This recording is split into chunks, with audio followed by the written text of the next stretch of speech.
Welcome,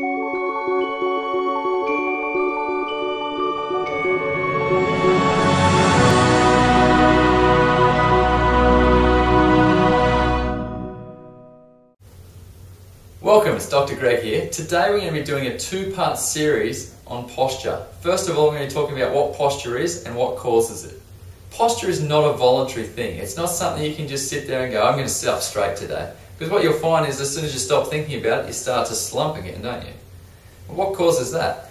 Well, our brain has an area devoted towards posture itself. Now, this is a primitive part of our body, and whatever we do most is what our brain perceives as being the correct posture for us. So if you're somebody who sits straight, moves correctly, exercises very frequently, looks after their body, the chances are your posture will be much, much, much better than somebody who sits down all day, slouches at the table, has a very sort of depressed, closed, flexed position.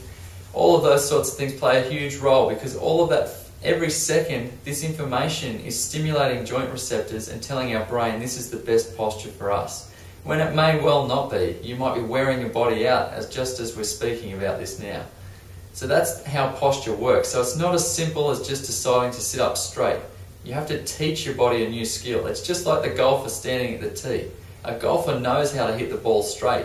If somebody who's never played golf before stands up at the tee and decides they're going to hit the ball straight, the chances are they have no idea about what sort of swing it's going to take, what sort of factors they need to consider with the environment, whether the wind's blowing, all of those things. Your body is much more complex than a golf swing.